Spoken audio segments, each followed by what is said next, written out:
Hi friends, I am Abhishek. Welcome to my YouTube channel the ocean of Shiksha. तो देखिए, जैसे कि आप सबको पता है कि हमारा जो भी वीडियो सीरीज चल रहा है किस पैटर्न से चल रहा है। देखिए, फ्राइडे से अगर हम बात करते हैं सैटरडे तक, जो कि हमारा वर्किंग डे रहता है, जिसमें हम दो बुक कवर एक साथ में पैरेलल लेके दो बुक चल रहे हैं। एक है एम लक्ष्मीकांत इंडियन पॉलिटी की, और दूसरा है हमारी एनसीईआरटी इकोनॉमिक्स, जो कि 9th क्लास से स्टार्टेड है। 9th क्लास की इकोनॉमिक्स की बात करते हैं, उसमें हमने 3 चैप्टर कंप्लीट कर लिया है। एम लक्ष्मीकांत की बात करें तो 4th पार्ट तक उसका हमने जो चैप्टर 33 है, सॉरी चैप्टर 32 जो है the state of council minister, उसको भी हमने रिसेंटली कंप्लीट कर लिया। और जो वीकेंड की वीडियो रहती है वो आपकी एमसीक्यू क्वेश्चंस की रहती है, जिसमें हम मेनली जो प्रीवियस ईयर क्वेश्चंस पेपर है प्रीलिम्स के, उसको डिस्कस करते हैं। टॉपिक वाइज टॉपिक है हमारा डिवाइडेड, जिसमें हम पेपर 1 और पेपर 2 डिवाइडेड है। पेपर 1 जिसमें आपका जीएस पूछता है, जनरल स्टडी, और पेपर 2 जो होता है वो आपका सीसेट का रहता है, जो कि क्वालिफाइंग पेपर होता है। आज हमारा लेक्चर 2 रहने वाला है किसके रिगार्डिंग में, पॉलिटी का चल रहा है। ऑलरेडी हमने हिस्ट्री कंप्लीट कर लिया है, जिसमें हमने एशियंट, मिडिवल, मॉडर्न और इंडियन नेशनल मूवमेंट कंप्लीट किया है। पॉलिटी में जो हमारा भी दूसरा सीरीज है वो डिस्कस करें, जो कि government and administration India and world का। आज की वीडियो जो स्टार्ट जो हुई है, जो मेनली जो हमारा previous year question paper discussion series है, वो देखिए यूनिट वाइज डिवाइडेड है। इसमें आपको 5 यूनिट देखने को मिलेगा। 5वां यूनिट आपका सी सेट का ही होगा, जो पेपर 2 का होगा, ठीक है। तो देखिए, अगर हम फर्स्ट यूनिट की बात करते हैं तो फर्स्ट यूनिट था हमारा हिस्ट्री ऑफ इंडिया के रिगार्डिंग में, जिसमें हमने ancient history, medieval history, modern और इंडियन नेशनल मूवमेंट के प्रीवियस ईयर के जो भी क्वेश्चंस पेपर थे 27 ईयर्स में, जो सिविल सर्विस एग्जामिनेशंस में पूछे गए थे, उसको डिस्कस किया था। यानी कि अगर आप इन चारों को टोटल बात करो तो 500 से ज्यादा हमने एमसीक्यू क्वेश्चंस प्रैक्टिस किया सिर्फ और सिर्फ हिस्ट्री में। दूसरा यूनिट था, हाँ, दूसरा जो यूनिट है वो है इंडियन पॉलिटी एंड गवर्नमेंट का, जिसमें हमने constitutions and political system complete कर लिया है। पंचायती राज पब्लिक पॉलिसी भी कंप्लीट कर लिया है। अब हमारा जो सीरीज है वो भी चल रहा है गवर्नमेंट एंड एडमिनिस्ट्रेशन, जिसमें हम वो इंडिया एंड वर्ल्ड के बारे में डिस्कस कर रहे हैं। जब हमारा गवर्नमेंट एंड एडमिनिस्ट्रेशन कंप्लीट हो जाएगा, तब उसके बाद judiciary and legal right issue के बारे में डिस्कस करेंगे। ये सारे क्वेश्चन डायरेक्ट आपके एम लक्ष्मीकांत में मिल जाएंगे। डायरेक्ट क्वेश्चन अगर आपने एम लक्ष्मीकांत को कंप्लीट कर रखा है तो एनसीईआरटी और जो एम लक्ष्मीकांत की स्टैंडर्ड बुक है, अगर आपने अच्छे से कंप्लीट कर रखा है, आप ये यूनिट आराम से इजीली सॉल्व कर पाओगे। तो हमारा जो ये डिस्कशंस रहता है, 2 पर्पस के लिए रहता है। एक गाइडेंस के पर्पस से कि सिविल सर्विस एग्जामिनेशंस में किस टाइप के क्वेश्चंस पूछे जाते हैं, और दूसरा पर्पस रहता है एज अ टेस्ट की तरीके से। यदि आपने सिलेबस कंप्लीट कर लिया है तो आप एज अ टेस्ट की तरीके से भी वीडियो में क्वेश्चंस अटेम्प्ट कर सकते हो। फिर देखिए, जब हमारा यूनिट 2 कंप्लीट हो जाएगा, तब हम स्टार्ट करेंगे अपना यूनिट 3, जो कि होगा हमारा ज्योग्राफी। ज्योग्राफी में हम physical geography, world political geography, geography of India and agriculture के एमसीक्यू क्वेश्चंस प्रैक्टिस करेंगे, प्रीवियस ईयर क्वेश्चंस पेपर जो कि सिविल सर्विस में पूछे गए हैं। ज्योग्राफी खत्म होने के बाद फिर हम इकोनॉमिक्स स्टार्ट करेंगे, जो कि होगा हमारा इकोनॉमिक्स एंड सोशल डेवलपमेंट, जिसमें आपको 5 सीरीज देखने को मिलेगा। पहला सीरीज होगा structures of the Indian economic and demographics. दूसरा सीरीज होगा poverty planning, finance and economics. और थर्ड सीरीज आपको देखने को मिलेगा agriculture in Indian national economy. Fourth series होगा Indian industries and trade. And fifth जो सीरीज देखने को मिलेगा द टेरिटरी सेक्टर, जिसे हम सर्विस सेक्टर भी कहते हैं, territory sector in Indian economy. ये 5 सीरीज आपको 4th यूनिट का देखने को मिलेगा। तो ये सारी चीजें हमारी आगे इसी तरीके से कंटिन्यू होती जाएगी। पहला यूनिट कंप्लीट हो चुका है, आप वो सारी वीडियो प्लेलिस्ट में जाके देख सकते हो। उन सब का लिंक मैं आपको डिस्क्रिप्शन में भी प्रोवाइड करा दूंगा। तो चलिए स्टार्ट करते हैं अपना यूनिट 2 का सीरीज थर्ड, जो कि हमारा government and administration Indian and world का। देखिए, आज का जो पहला सवाल है ये प्राइम मिनिस्टर के रिगार्डिंग में, और प्राइम मिनिस्टर के रिगार्डिंग में पूछा गया। क्वेश्चन पूछा था ये आपसे 1977 में। तो क्वेश्चन क्या है, देखिए एम लक्ष्मीकांत की बुक है, जब आप सेंट्रल गवर्नमेंट के बारे में पढ़ोगे, पार्ट 3 है, तो उसमें पहला ही हमारा प्रेसिडेंट के बाद प्राइम मिनिस्टर। तो प्राइम मिनिस्टर के रिगार्डिंग में आपके पास यहाँ पे 4 स्टेटमेंट दिए गए, और उनमें से बताना है कि कौन सा स्टेटमेंट क्या है, बिलोंग करता है किसे, प्रेसिडेंट ओ प्राइम मिनिस्टर के रिगार्डिंग में। देखिए पहला कहता है he will not be able to vote in his favour in the event of a non confidence motion. देखिए कहने का मतलब है स्टेटमेंट में ये कहा जा रहा है कि जो भी पार्लियामेंट के अंदर जब नो कॉन्फिडेंस मोशंस लाया जाता है तो वो उनके फेवर में वोट नहीं दे सकते हैं, पहला ये कहा गया है। दूसरा ऑप्शन में ये कहा गया है he will not to be able to speak on the budget in Lok Sabha, यानी कि वो लोकसभा में बजट के रिगार्डिंग में भाषण नहीं दे सकते हैं। लोकसभा को हम लोअर हाउस भी कहते हैं। तो बताने कौन सा स्टेटमेंट करेक्ट है रिगार्डिंग प्राइम मिनिस्टर के। तीसरा ऑप्शन कहता है he can make statement only in upper house, prime minister सिर्फ क्या अपर हाउस में ही स्पीच दे सकते हैं। और चौथा स्टेटमेंट कहता है he was to become a member of lower house within 6 months after being sworn, मतलब कि जब उनके द्वारा शपथ ली जाती है तो उसके 6 महीने के अंदर अंदर उन्हें क्या है लोकसभा का मेंबर बनना होता है। अब इन 4 ऑप्शन में से आपको बताना है कौन सा ऑप्शन रिगार्डिंग सही है upper house of the parliament regarding, जो कि बिलोंग करता है प्राइम मिनिस्टर से।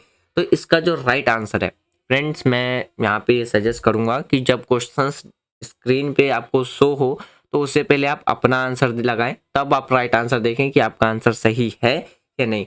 या तो आप आंसर कमेंट बॉक्स में भी दे सकते हो, यदि कमेंट बॉक्स में ना देना हो तो आप क्या कर सकते हो अपने साथ एक पेन कॉपी लेके बैठ सकते हो, तो उसमें आप मार्क करके लिख सकते हो कि आपका आंसर सही है या नहीं। तो इसका जो राइट आंसर मिलेगा वो आपको मिलेगा ऑप्शन ए। तो अगर हम बात करते हैं जो ऑप्शन ए है, यदि जो नो कॉन्फिडेंस मोशन है, पहली बात तो जो नो कॉन्फिडेंस मोशन है वो आपको अपर हाउस में नहीं सिर्फ लोअर हाउस में देखने को मिलेगा, यानी कि सिर्फ लोकसभा में ही देखने को मिलेगा। यदि लोकसभा में नो कॉन्फिडेंस मोशंस लाया जाता है तो उसमें क्या है जो नो कॉन्फिडेंस मोशन है सिर्फ और सिर्फ आपको लोकसभा में देखने को मिलेगा, ना कि राज्यसभा में। और नो कॉन्फिडेंस मोशंस किसके द्वारा लाया जाता है, अपोजिशन यानी कि विपक्ष के द्वारा लाया जाता है। तो इसी वजह से क्या है लोकसभा को नॉन परमानेंट हाउस और राज्यसभा को परमानेंट हाउस भी कहा जाता है। तो इसका रिगार्डिंग कौन सा आंसर हो जाएगा आपका, option A is correct answer. Next देखते हैं अगला जो क्वेश्चन है, यहाँ पे एक पूरा सा स्टेटमेंट दिया गया है रिगार्डिंग किसके प्रेसिडेंशियल इलेक्शंस इन इंडिया के रिगार्डिंग में, और यहाँ पे ऑप्शन में सेंसस दे रखा है और क्वेश्चंस बताना है कि एक्सप्रेशंस जो पॉपुलेशंस हर means the populations are assisted by the, मतलब क्या है। देखिए क्वेश्चंस ये पूछा गया है कि भारत में जो प्रेसिडेंशियल इलेक्शंस होते हैं यानी कि जो राष्ट्रपति का चुनाव होता है किसी भी राज्य की स्टेट यानी कि किसी भी स्टेट के इलेक्टेड लेजिस्लेटिव असेंबली के मेंबर्स के पास उतने ही वोट होंगे जितने राज्य की जनसंख्या, या बात करते हैं हो कि जो जनसंख्या निर्वाचित सदस्य की कुल संख्या से विभाजित करने पर प्राप्त जो डिवाइडिंग करने पे जो टोटल नंबर आता है उसमें देखने को मिलेगा, और उसमें 1000 गुना किया जाता है। फ्रेंड देखिए ये जो आप स्टेटमेंट देख रहे हो ना, एक्चुअली ये फॉर्मूला है जो प्रेसिडेंट का इलेक्शंस किया जाता है। मैं फॉर्मूला एक बार एक्सप्लेन कर देता हूँ तब आपको शायद समझ में आ जाए ये क्वेश्चंस पूछ किस रिगार्डिंग में रहा है। देखिए अगर हम बात करते हैं किसके बारे में, value of the vote of an vote of an MLA MLA, तो इसको क्या देखने को मिलेगा, total population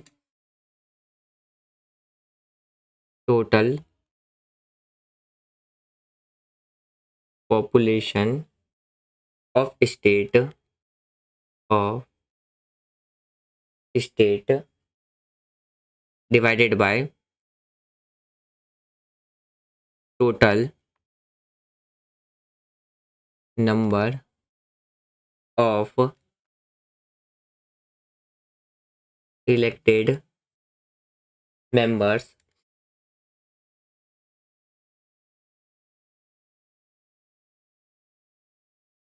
in the state legislative assembly. Legislative assembly multiply 1/1000। एक तो ये फॉर्मूला है। अब देखिए अगर हम दूसरे फॉर्मूले की बात करते हैं, एक फॉर्मूला आपको और देखने को मिलेगा, वैल्यू ऑफ अ एमपी। यहाँ पे हमने एमएलए के रिगार्डिंग में बात किया है, तो यहाँ पे जो क्वेश्चंस पूछा गया ना वो स्टेट लेजिस्लेटिव असेंबली के ही रिगार्डिंग में पूछा गया है। ठीक है, तो मैं यहाँ पे वैल्यू ऑफ एमपी के बारे में बता देता हूँ। एक फॉर्मूला यहाँ पे देखिए, value of the vote of an MP. MP का मतलब है मेंबर ऑफ पार्लियामेंट। क्या होता है, तो इसका जो फॉर्मूला आपको देखने को मिलेगा, यहाँ पे मैं कलर चेंज करके लिख देता हूँ। तो एमएलए ऑफ ऑल स्टेट, यानी कि total value of voters of all MLAs of all state of all states divided by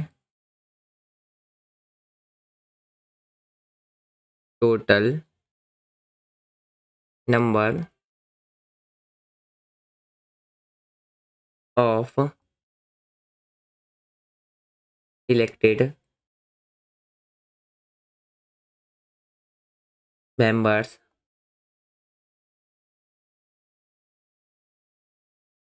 of parliament of parliament.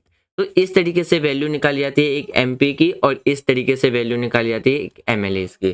तो देखिए यहाँ से जो क्वेश्चंस पूछा जा रहा है वो किसके बेस पे पूछा जा रहा है, यहाँ पे स्टेट का जो स्टेट लेजिस्लेटिव असेंबली है उसके रिगार्डिंग में क्वेश्चन पूछा जा रहा है कि जो प्रेसिडेंटल का जो इलेक्शन है, यानी कि जब भारत में राष्ट्रपति का चुनाव होता है उसके रिगार्डिंग में यही फॉर्मूले को आपको क्या है एक स्टेटमेंट पॉइंट ऑफ व्यू से दे रखा है। अब उसमें ये क्वेश्चन पूछ रहा है कि जैसे कि वर्तमान में 1997 का जो वहाँ पे बात करते जो प्रेजेंटेड था, एक्सप्रेशंस था पॉपुलेशंस का, जनसंख्या का अर्थ क्या था, जनसंख्या है जैसा कि निम्न के द्वारा क्या सुनिश्चित किया गया था। यहाँ पे सेंसस दे रखा है, अब आपको बताना है किस सेंसस के तहत था।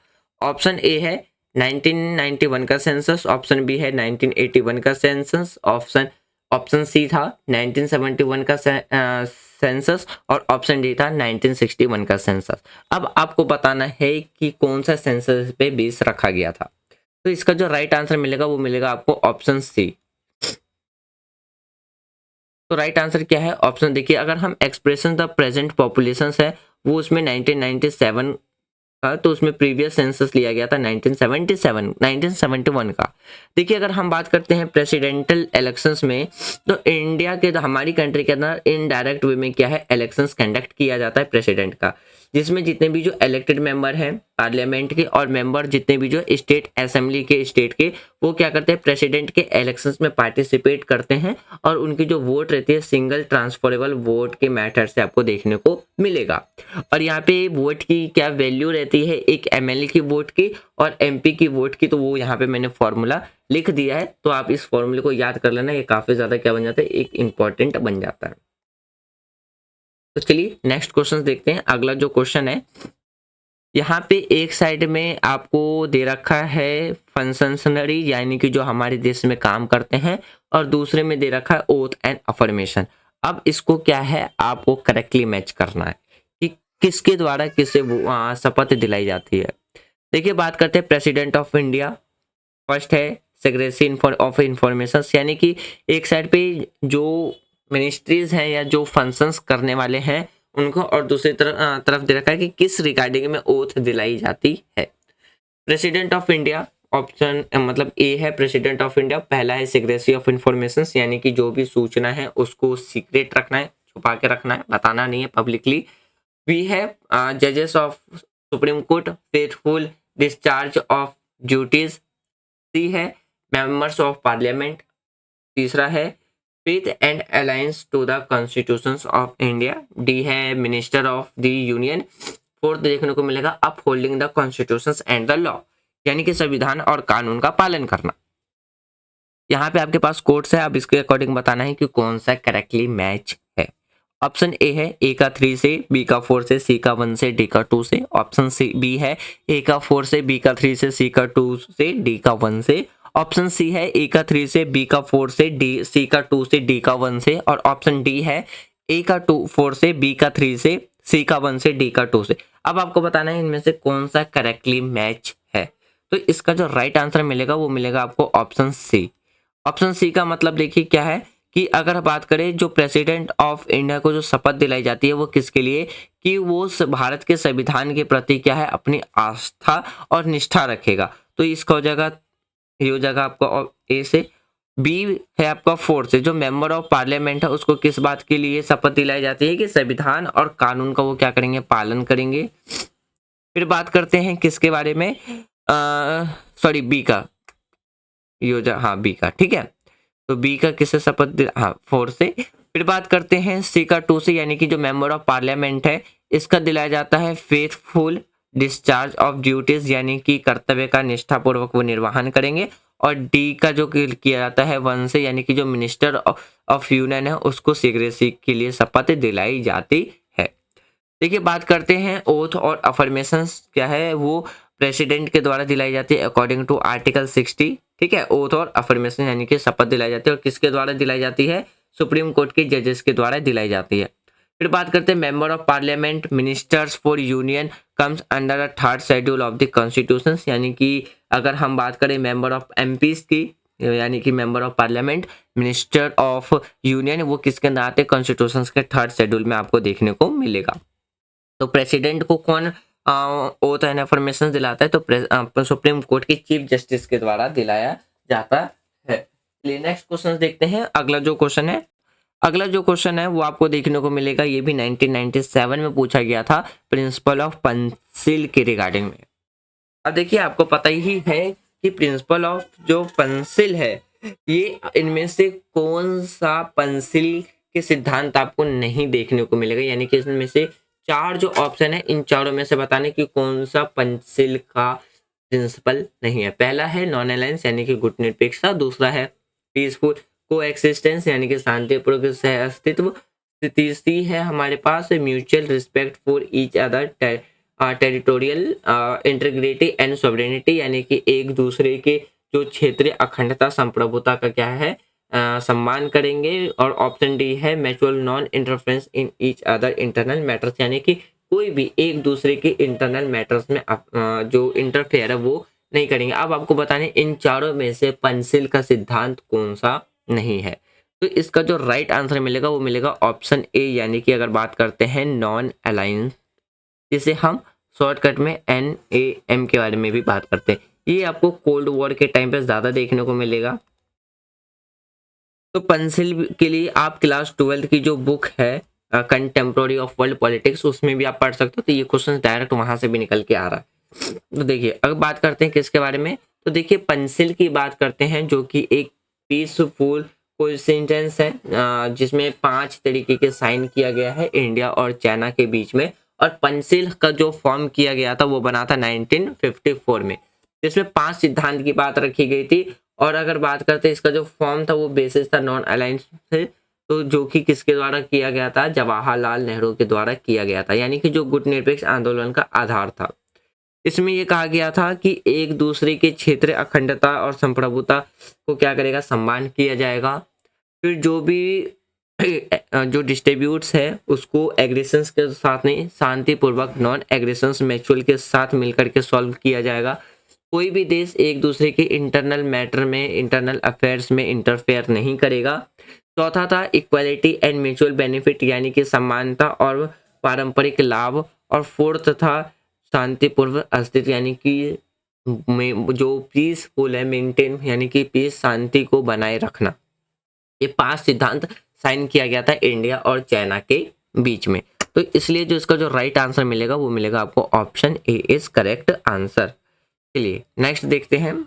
देखिए यहाँ पे जो आप कंफ्यूज मत होना, यहाँ पे जो नॉन अलायंस मूवमेंट था ना, वो आपको क्या देखने को मिलेगा, पेंसिल का एक बेसिस देखने को मिलेगा, ना कि पेंसिल का एक सिद्धांत देखने को मिलेगा। पेंसिल के यही 5 सिद्धांत हैं, आप इसको भी क्या कर सकते हो, अच्छे से याद कर सकते हो। अगर आप क्लास 12th में भी हो तो यहाँ से भी रिगार्डिंग में सीबीएसई क्वेश्चंस पूछ रखा है।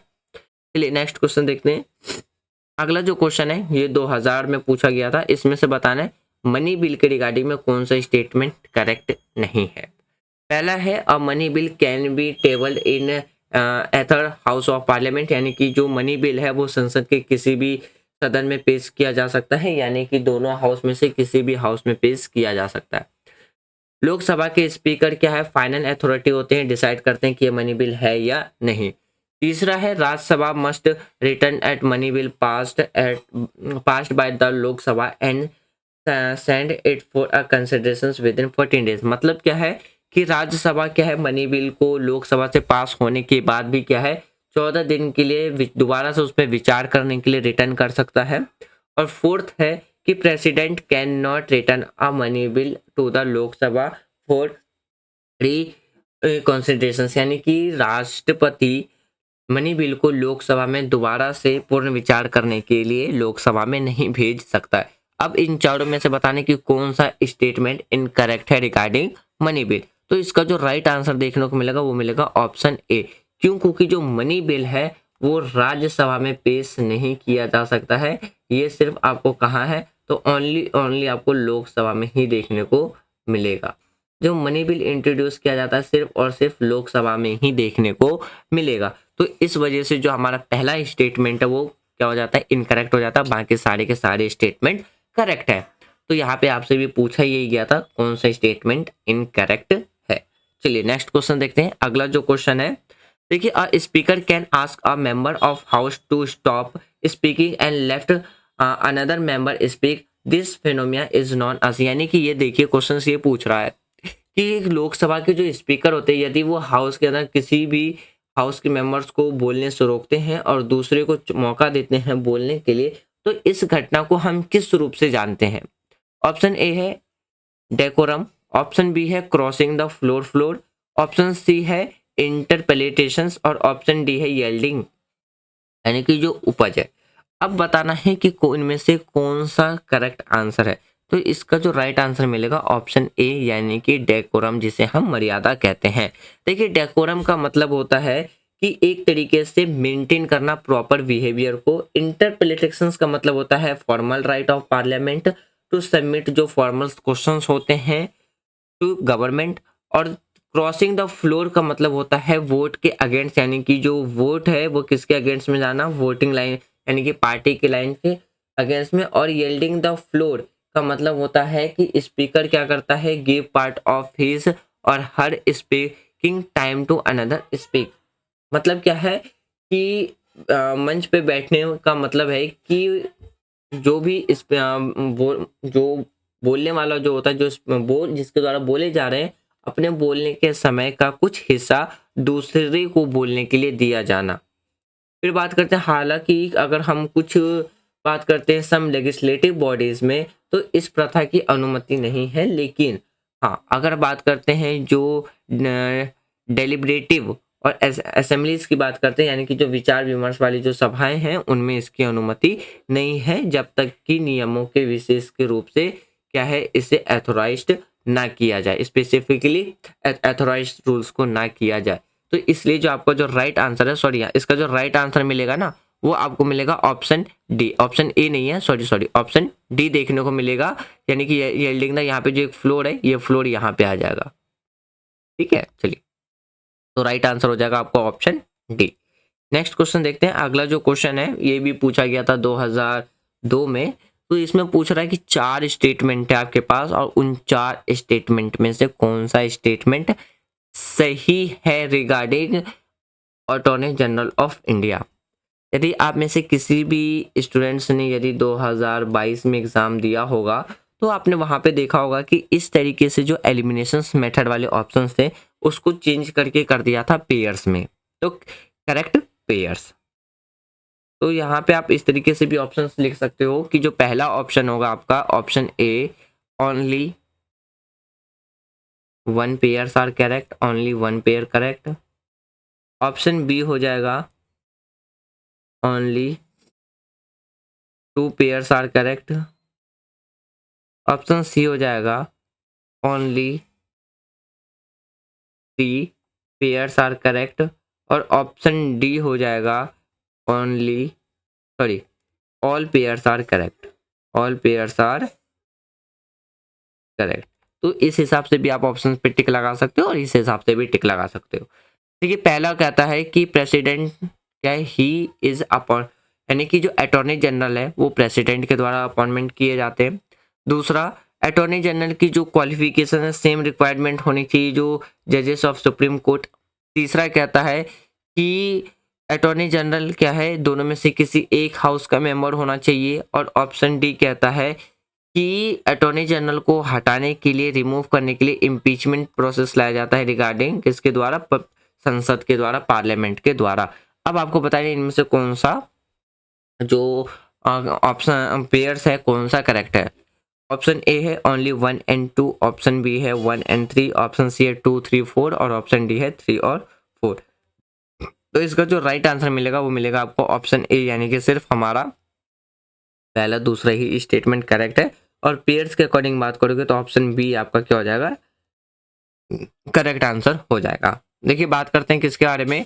अंडर आर्टिकल 76 इम्पीचमेंट प्रोसेस करता है attorney general is not provided, he shall hold office during the pleasure of the president, he must not be a member of other, यानी कि जो अटॉर्नी जनरल होता है वो किसी भी हाउस का मेंबर नहीं होता है आर्टिकल 76 के तहत। तो अटॉर्नी जनरल हमारी किसी भी हाउस का मेंबर नहीं होता। मैं बता रहा था कि आर्टिकल जो 76 है उसके तहत क्या अटॉर्नी जनरल को हटाने के लिए क्या है इम्पीचमेंट प्रोसेस लाया जाता है, वो प्रक्रिया इसमें नहीं किया गया। फिर बात करते हैं ही सेल होल्ड, यानी कि वह राष्ट्रपति की मर्जी तक ही क्या है पोस्ट पे बने रहते हैं।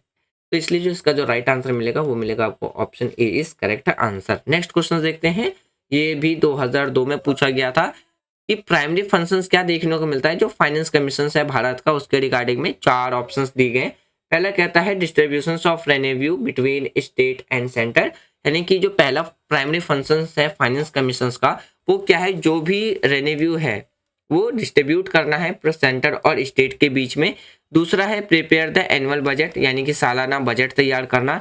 एडवाइस देना प्रेसिडेंट को फाइनेंशियल मैटर के रिगार्डिंग में। और फोर्थ ऑप्शन देखने को मिलेगा allotted fund to various ministries of the union and state government. मतलब क्या है कि केंद्र और राज्य सरकार के विभिन्न मंत्रालयों को जो फंड्स है वो क्या करना, अलाउटेड करना। अब आपको बताना इन चारों में से कौन सा प्राइमरी फंक्शंस है फाइनेंस कमीशन का। तो इसका जो राइट आंसर मिलेगा वो मिलेगा आपको ऑप्शन सी, यानी कि बात करते हैं एडवाइस करना प्रेसिडेंट को किसके रिगार्डिंग में, फाइनेंशियल मैटर के रिगार्डिंग में।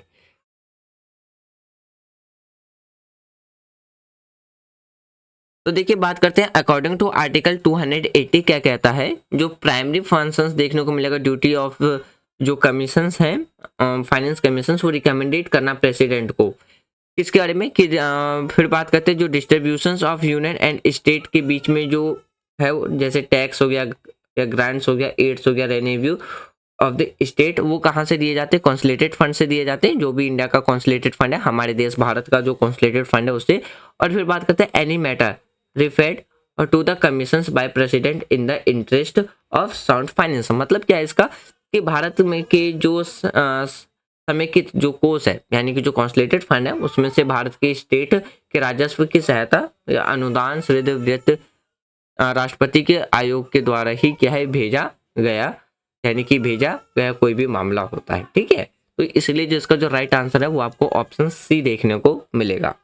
नेक्स्ट क्वेश्चन देखते हैं। देखिए आज का जो लास्ट क्वेश्चन, आई थिंक आज का लास्ट क्वेश्चन ही है, नहीं इस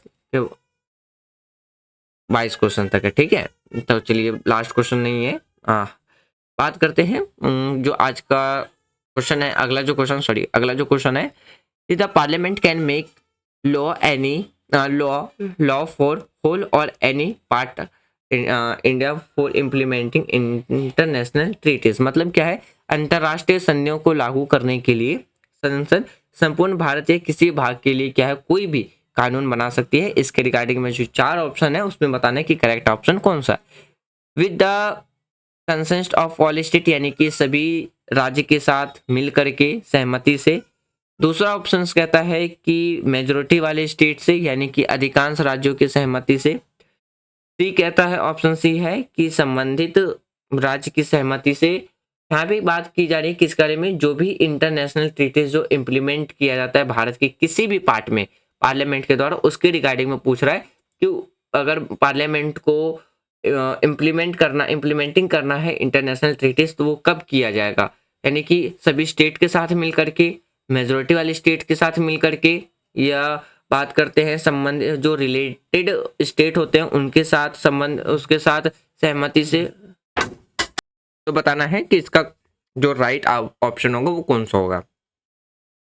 तो क्वेश्चन समझ में आ गया है कि क्वेश्चन पूछा क्या जा रहा है कि जो पार्लियामेंट के द्वारा जो भी इम्प्लीमेंट किया जाता है इंटरनेशनल ट्रीटीज के रिगार्डिंग में, तो कब किया जाता है।